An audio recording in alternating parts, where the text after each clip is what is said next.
Hi student, आज का जो टॉपिक है Rutherford model of atom. Atom का जो मॉडल दिया था जे थॉमसन के बाद, वो रदरफोर्ड ने मॉडल दिया था कि एटम में किस तरह से प्रोटॉन है, किस तरह से इलेक्ट्रॉन जो वो होते हैं। तो यहाँ पे देखो, सबसे पहले रदरफोर्ड ने किसको चूज़ किया था? गोल्ड फॉइल चूज़ की उन्होंने। किसके लिए? For the bombardment of particles. इसके ऊपर वो पार्टिकल्स की बोmbardment करेगा और उसमें देखेगा कि कौन सी ऑब्जर्वेशन जो है उसमें आती हैं और कैसे जो है वो इलेक्ट्रॉन प्रोटॉन जो है वो एटम के अंदर होते हैं। तो गोल्ड फॉइल को क्यों यूज़ किया था उन्होंने? क्योंकि गोल्ड फॉइल जो थी वो आपको पता, उसकी डक्टिलिटी जो है वो ज़्यादा होती है और वो चाहते भी ऐसे थे कि ऐसी कम से कम ऐसे एलिमेंट्स को बोले जिसकी इस तरह से शीट बन सके, पतली सी शीट बन सके, और वो बहुत पतली शीट जो वो चाहते थे, इसलिए उन्होंने गोल्ड फॉइल का यूज़ किया था। और ये जो शीट थी वो कम से कम कितनी थी? 1000 एटम ठीक थी। मतलब इतनी मोटाई अगर इसमें देखें तो 1000 ही एटम जो थे इसके उसके मोटी थी, ये उसके बराबर ही थी। और सेकंड उन्होंने यूज़ किया था अल्फ़ा पार्टिकल्स जो वो यूज़ किए थे। और ये अल्फ़ा पार्टिकल किसके थे? हीलियम एटम के थे, जिसका एटॉमिक मास आपको पता है 4u होता है। और थर्ड क्या था कि ये जो अल्फ़ा पार्टिकल्स होते हैं ये क्या होते हैं? ये these are heavier than the किससे हैवियर हैं? ये जो सब एटॉमिक पार्टिकल हैं, आपके सब एटॉमिक पार्टिकल हैं एटम के अंदर, तो उनसे ये हैवियर है। तो ऐसा माना गया कि ज़्यादा जो है वो यहाँ पे ज़्यादा डिफ्लेक्शन जो वो नहीं होने वाली है सब एटॉमिक पार्टिकल के ऊपर। जो यहाँ पे प्रोटॉन होगा तो वहाँ पे ज़्यादा डिफ्लेक्शन जो है वो नहीं होने वाली है। तो ये तीन चीज़ें जो उन्होंने अपने एक्सपेरिमेंट में जो है वो ली थी। हीलियम जो अल्फ़ा पार्टिकल थे उनकी वो गोल्ड फॉइल के ऊपर जो है वो बोmbardment करेंगे, पार्टिकल्स जो है वो वहाँ पे छोड़ेंगे। फिर जब उन्होंने देखा, क्या देखा उन्होंने, क्या ऑब्जर्वेशन की कि पहली बात तो है कि यहाँ से बहुत सारे जो अल्फ़ा पार्टिकल थे हीलियम के, वो सीधे क्रॉस हो रहे थे। मैक्सिमम जो थे वो सीधे ही वो आगे को जा रहे थे, इस तरह से, इस तरह से, इस तरह से। और बहुत कम ऐसे पार्टिकल थे जो स्मॉल एंगल के ऊपर जो वो डिफ्लेक्ट हो रहे थे। यहाँ पे इस तरह से जो वो डिफ्लेक्ट जो वो हो रहे थे, इस तरह से, यहाँ टकराने के बाद वो इस तरह से डिफ्लेक्ट हो रहे थे। और तीसरा कि बहुत ही कम ऐसे पार्टिकल्स थे हीलियम के जो जिस एंगल पे जा रहे थे वो उसी एंगल पे जो है वो वापस हो रहे थे। यानी कि 180 डिग्री के ऊपर जो है वो बहुत कम पार्टिकल जो थे वो वापस आ रहे थे, है ना। तो यहाँ पे क्या रिजल्ट देखने को मिला? रिजल्ट क्या मिला? जब बोmbardment की गई इसके ऊपर, तो पहली बात तो क्या देखी गई कि बहुत सारे जो अल्फ़ा पार्टिकल्स थे वो स्ट्रेट लाइन में जा रहे थे, है ना, स्ट्रेट लाइन में जा रहे थे। वो कहीं भी टकरा नहीं रहे थे, किसी के साथ टकरा नहीं रहे थे। और सेकंड क्या देखा कि इसमें से कुछ एक पार्टिकल जो थे वो स्मॉल एंगल के ऊपर, बहुत छोटे एंगल के ऊपर जो वो डिफ्लेक्ट हो रहे थे, मुड़ रहे थे, डिफ्लेक्टेड हो रहे थे। और वन पार्टिकल, कम से कम एक particle out of 12,000 particles, 12,000 particle में से एटलीस्ट वन पार्टिकल ऐसा था जो रिबाउंड हो रहा था। रिबाउंड मतलब वापस आ रहा था, जैसे गया वो वैसे ही वापस आ गया। दैट इज 180 डिग्री एंगल के ऊपर वो वापस आ रहा था। तो ये तीन रिजल्ट जो है वो देखे गए। और ये जो तीसरा रिजल्ट था ये बहुत अविश्वसनीय था। किसके लिए? रदरफोर्ड के लिए। उन्होंने इसका कंपैरिजन इस तरह से किया कि जैसे कोई फेंसेस है, कोई जाली लगी हुई है और उसके ऊपर हम जैसे रेत के कण ही फेंकते हैं, तो होगा क्या कि मैक्सिमम रेत के कण दूसरी साइड को चले जाएंगे, क्योंकि जो जाली होगी, फेंसेस होगी, लगी होगी, वो बहुत बड़ी होगी, उसके बीच में गैप जो वो बहुत ज़्यादा होंगे।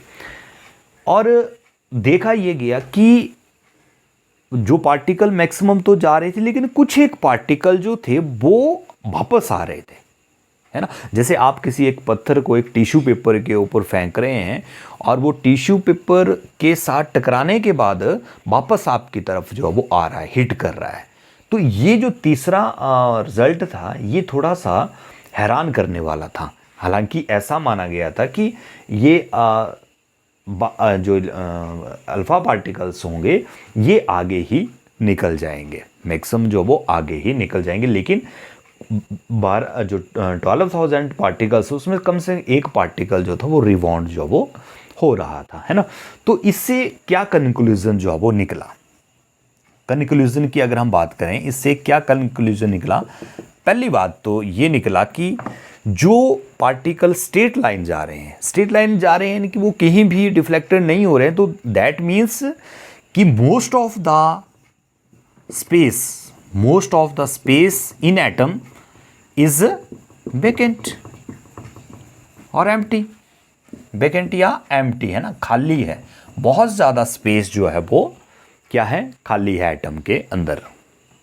और सेकंड, स्मॉल एंगल डिफ्लेक्टेड, यानी कि कुछ एंगल के ऊपर जो है वो बहुत कम पार्टिकल जो है वो एक स्मॉल एंगल के ऊपर जो है वो डिफ्लेक्ट हो रहे हैं। दैट मीन्स कि इसका मतलब यह है कि जो सेंटर में जो भी पार्टिकल है, जैसे प्रोटॉन है, तो उसका स्पेस जो है वो इतना ज़्यादा नहीं है, वो बहुत कम स्पेस जो है वो ऑक्यूपाई कर रहा है, यानी कि बहुत ही कम स्पेस जो है उसके अंदर है। तो सेकंड से ये पता लगा।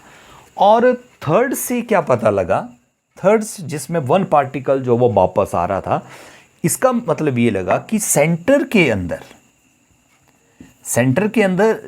यानी कि जो न्यूक्लियस है, प्रेजेंस ऑफ न्यूक्लियस है, और whole of the mass of the atom is occupied by this nucleus. पूरा का पूरा मास जो है लगभग कहाँ पे है, न्यूक्लियस के अंदर ही होता है ना। और जो साइज ऑफ न्यूक्लियस है, साइज ऑफ न्यूक्लियस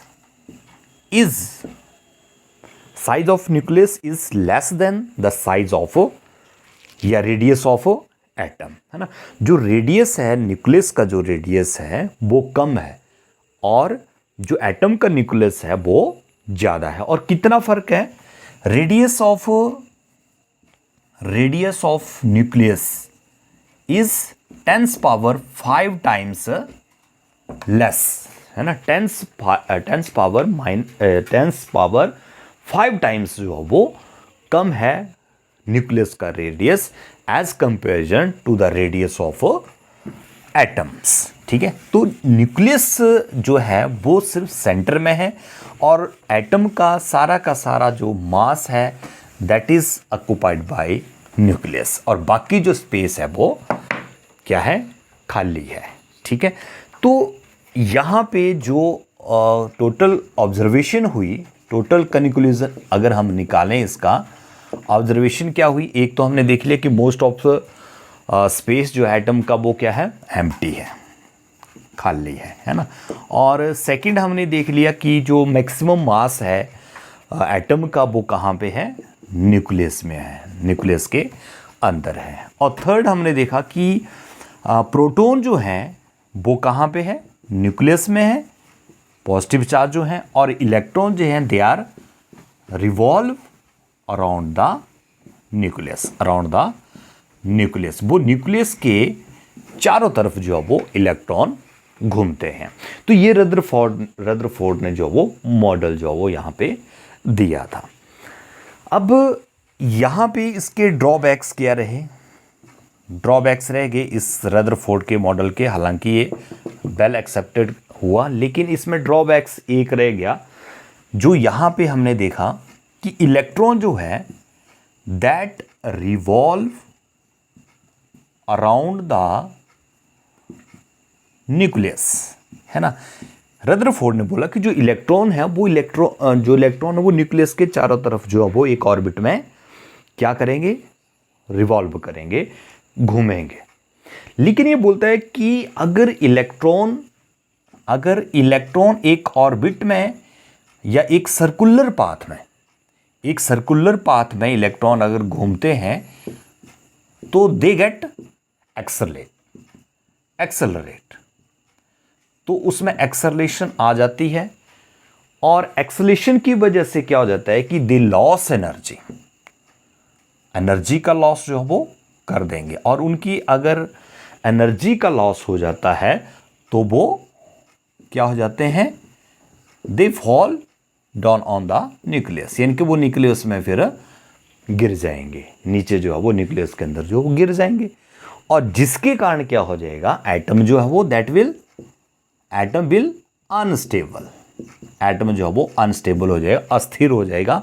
और अगर इस तरह से अगर है तो मैटर जो है दैट डजंट एग्जिस्ट, तो मैटर जो है वो डज नॉट एग्जिस्ट, तो मैटर एग्जिस्ट नहीं करता है। ये ड्रॉबैक्स जो था वो रदरफोर्ड के मॉडल में आया कि इलेक्ट्रॉन तो रिवॉल्व करेंगे एक सर्कुलर पाथ में, लेकिन घूमते घूमते जब वो एक्सेलरेट करेंगे तो उनकी एनर्जी का लॉस हो जाएगा और वो गिर जाएंगे, जिससे एटम जो है वो अनस्टेबल जो है वो हो जाएगा। ठीक है, तो इस मॉडल में हालांकि बहुत एक्सेप्टेड मॉडल था, लेकिन इसको फिर दूर किया गया, जो ड्रॉबैक्स थे वो बोहर के मॉडल ने इसको दूर किया। तो नेक्स्ट वीडियो में जो है हम बोहर का मॉडल जो मोस्ट एक्सेप्टेड आज की डेट में, उसके बारे में जो वो स्टडी करेंगे। तो होप है कि आपको ये मॉडल जो वो समझा गया होगा। तो तब नेक्स्ट वीडियो के लिए वेट करें, तब तक के लिए थैंक्स।